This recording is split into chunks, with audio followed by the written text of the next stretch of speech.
یہ جو دعویٰ ہے یہ بالکل جھوٹا ہے. بخاری اور مسلم سے میں نے ثابت کیا کہ نبی علیہ السلام کی وفات کا دن 12 ربیع الاول نہیں ہے.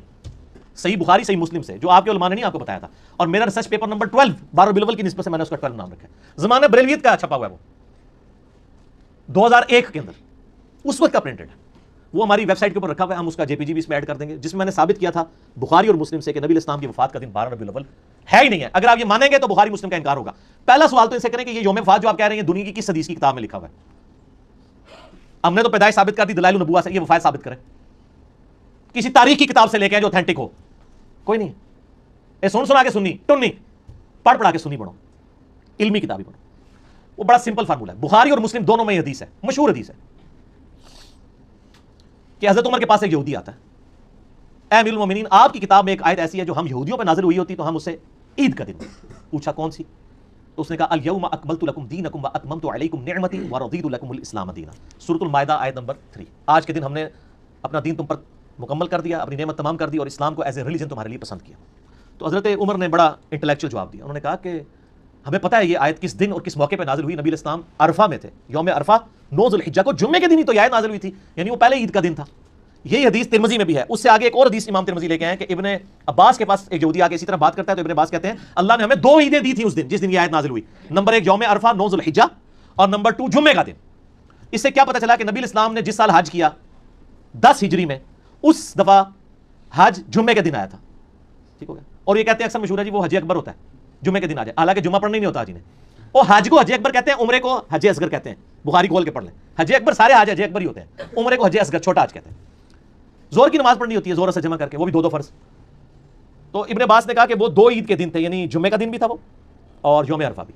تو 10 ہجری میں 9 ذو الحجہ کب آئی؟ جمعے کے دن. یہ آپ نے یاد رکھنی ہے. اب دوسری حدیث بخاری اور مسلم دونوں میں حدیث ہے, بڑی مشہور حدیث ہے. انس بن مالک کہتے ہیں کہ منڈے پیر کا دن تھا, ہم لوگ فجر کی نماز حضرت ابوبکر کے پیچھے پڑھ رہے تھے. آپ علیہ السلام نے اس نماز کے دوران حجرے کا پردہ ہٹایا تو ہلکی سی آواز آئی, یعنی وہ کھجور کی چھال کا تھا. مسجد نبی میں لیفٹ سائڈ پہ تھا حجرہ, تو یعنی آپ بھی جہاں پہ یا مسجد نبی کے امام کو تو آگے شفٹ کر دیا نا, جو پرانا محراب نبی آپ وہاں کھڑے ہونا تو آپ کی یعنی ریاض الجنہ میں تو لیفٹ سائڈ پہ روزہ شریف نظر آ رہا ہے نا, وہی آپ کا یعنی حجرہ عائشہ تھا. ادھر سے آپ انٹر ہوئے, صحابہ کہتے ہیں ہم قریب تھا کہ شوق دیدار شوق میں, چونکہ 2-3 دن سے آپ کی زیارت نہیں ہوئی تھی بیماری کی وجہ سے, ہم نماز میں فتنے میں پڑھتے, پنجابی والا فتنہ نہیں عربی والا, یعنی آزمائش میں, اور حضور کی دیدار کی طرف متوجہ ہو کے نماز سے ہٹ جاتے. نبی علیہ السلام نے جب ہمارا شوق دیکھا تو اشارہ کیا وہیں پر رہو, اور پھر آپ واپس چلے گئے. اور آگے الفاظ ہیں کہ اسی دن پھر آپ نے منڈے کے دن وفات پائی. یعنی آپ دیکھنے آئے کہ میں نے جس کو امام مقرر کیا لوگ اس کے پیچھے نماز پڑھ رہے ہیں نہیں. یہ بخاری مسلم دونوں میں حدیث ہے. اس میں پتہ چلا کہ نبی علیہ السلام کی وفات کب ہوئی؟ منڈے میں. اور دلائل النبوہ میں اور باقی ساری حدیث کی کتابوں میں ہے کہ ربیع الاول کے مہینے میں ہوئی. یہ بھی ثابت ہو گیا. وہاں سے آپ کو ذو الحجہ کا مہینہ 10 ہجری میں جمعے کا دن بھی پتہ چل گیا. یہاں سے آپ کو پیر کا دن پتہ چلا لیکن تاریخ نہیں پتہ چلی, مہینہ پتہ چل گیا. اب اس کے دوران کیا ہے, 4 پاسبلٹیز بنے گی, کیونکہ 3 مہینے آ رہے ہیں. ذو الحجہ, اس کے بعد کیا آتا ہے محرم, پھر ربیع الاول. 11 ہجری میں آپ کی وفات ہوگی. ان 3 مہینوں کو آپ تینوں کو 30 کا رکھ کے دیکھ لیں, حالانکہ 3 کٹھے 30 کے نہیں ہوتے, تینوں کو 29 کا رکھ کے دیکھ لیں.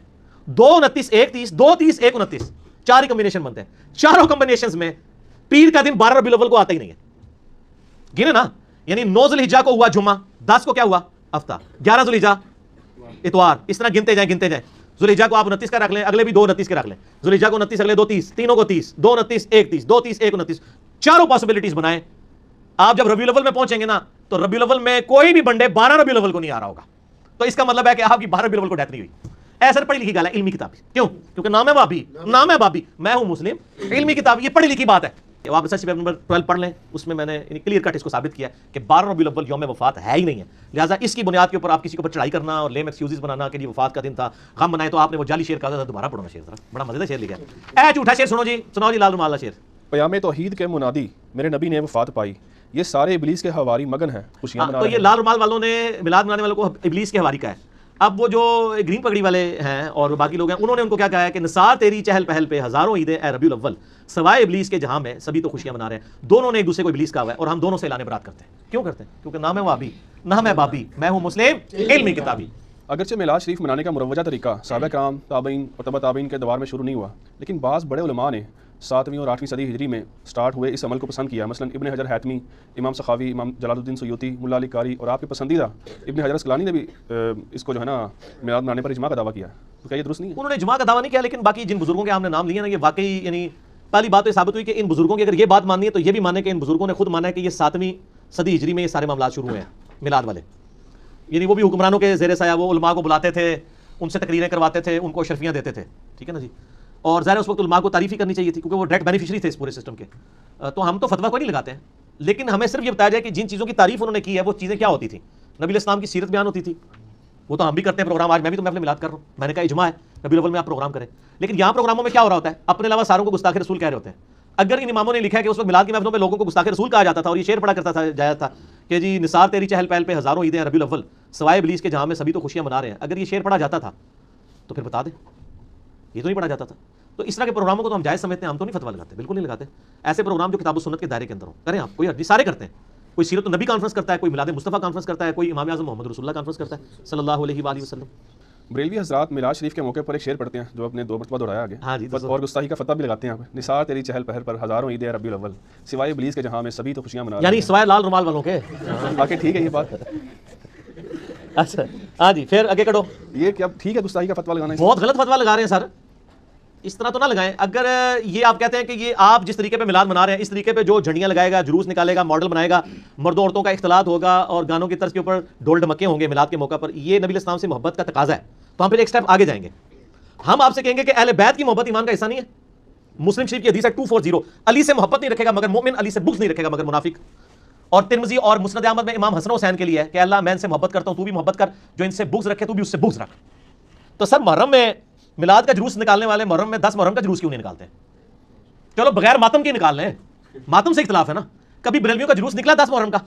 تو پھر جس طرح یہ کہتے ہیں نا کہ سوائے ابلیس کے جہاں میں سبھی تو خوشیاں منا رہے ہیں، پھر ہمیں چاہیے کہ ہم کہیں کہ سوائے ان یزیدیوں کے جہاں میں سب تو غم منا رہے ہیں. تو یہ کیا برداشت کر لیں گے ہمارے اس فتوے کو؟ وہ کہیں گے جی آپ نے ہمارا دل چیر لیا ہے، ہم ان چیزوں کو جائز نہیں سمجھتے ہیں، ایسے تو نہیں کیا جانا. تو سر آپ جو کچھ کر رہے ہیں ویسے بھی تو نہیں کیا جانا چاہیے، ٹھیک ہے نا. یہ علمی جواب، الزامی جواب، پھکی اینٹی وینم والا جواب ہے. کیوں؟ کیونکہ نام ہے وابی، نام ہے وابی، میں ہوں مسلم، علمی کتاب. یہ فتوے نہیں اس طرح لگانے چاہیے دوسرے پہ. بچے بعض لوگ کہتے ہیں کہ عیسائی لوگ اگر عیسیٰ علیہ السلام کا میلاد منائیں 25 دسمبر کو تو ہم نبی علیہ الصلوۃ والسلام کا کیوں نہیں منا سکتے؟ اس لیے کہ نبی صلی اللہ علیہ وآلہ وسلم نے اس کو مشروع نہیں فرمایا اس طریقے سے. میلاد ہم منا رہے ہیں، صحیح مسلم 2750 فیہ ولدت وفیہ انزل علیہ، اس دن میں پیدا ہوا، اس دن مجھ پہ پہلی وحی نازل ہوئی. تو روزہ رکھیں پیر کا. اب آپ کہیں گے جی وہ 25 دسمبر کے ساتھ اس کو کمپیئر کر رہے ہیں تو وہ 25 دسمبر تو ان کی شریعت میں مشروع ہوگا، ہماری شریعت میں اس طرح تو اس کو مشروع نہیں کیا گیا سوائے سوموار کے روزے کے. باقی وہ ابلیس سے مجھے یاد آیا کہ ابلیس میں بتا دوں پھر کون ہے سوائے ابلیس کے. ایک تو ان کے بنائے ہوئے ابلیس ہے نا، وہ ایک شعر تو کہا ہے نا انہوں نے اہل حدیث نے ان کے بارے میں، ٹھیک ہے، وہ بھی پڑھو ذرا شعر. انہوں نے تو کہا نا اہل حدیث کے بارے میں کہ جی نثار تیری چہل پہل پہ ہزاروں عیدیں ربیع الاول سوائے ابلیس کے جہاں میں سبھی تو خوشیاں منا رہے ہیں. مفتی احمد جہاں نعیمی صاحب کا یہ شعر ہے.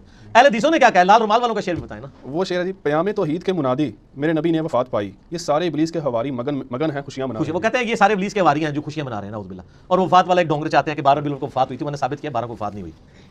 تو سب ایک دوسرے کو ابلیس کہہ رہے ہیں. ابلیس کون ہے؟ مسند احمد میں صحیح سند کے ساتھ یہ حدیث ہے، مشکات میں بھی آپ کو مل جائے گی شروع میں کتاب الاعتصام بالکتاب والسنہ چیپٹر میں. نبی علیہ السلام نے زمین پر ایک لکیر کھینچی اور اس کے ارد گرد ٹیڑھی لکیریں کھینچی. آپ نے پھر اس پہ انگلی رکھ کے کہا وَأَنَّ هَذَا صِرَاطِي مُسْتَقِيمًا، سورہ الانعام آیت نمبر 153. یہ ہے میرا سیدھا راستہ جو کہ مستقیم ہے، اس کی پیروی کرو، ارد گرد کے ٹیڑھے راستوں کی پیروی مت کرو ورنہ تمہیں وہ رائے حق سے بہکا دیں گے. اس کی وصیت تمہیں اللہ تعالیٰ کرتا ہے. وہ ابلیس کے راستے وہ ہیں. اور ابن ماجہ میں حدیث ہے 2 لکیریں اس طرف کھینچی اور 2 اس طرف، چاروں راستے حق پہ ہیں. اب افغانستان کے راستے ہیں، بیچ والا میرے سر، ہم بیچ والے پہ ہیں. امام اعظم محمد رسول اللہ صلی اللہ علیہ وسلم. اماموں کو ہم برا نہیں کہہ رہے، حضرت عیسیٰ علیہ السلام کے نام پہ عیسائیت کو ہم برا کہتے ہیں. امام حنیفہ، امام شافعی، امام مالک، امام احمد بن حنبل کے نام پہ فرقوں کو برا کہتے ہیں. ان اماموں کو تو ہم انہی کی تو حدیث کی کتابیں یہاں رکھی ہوئی ہیں الحمدللہ.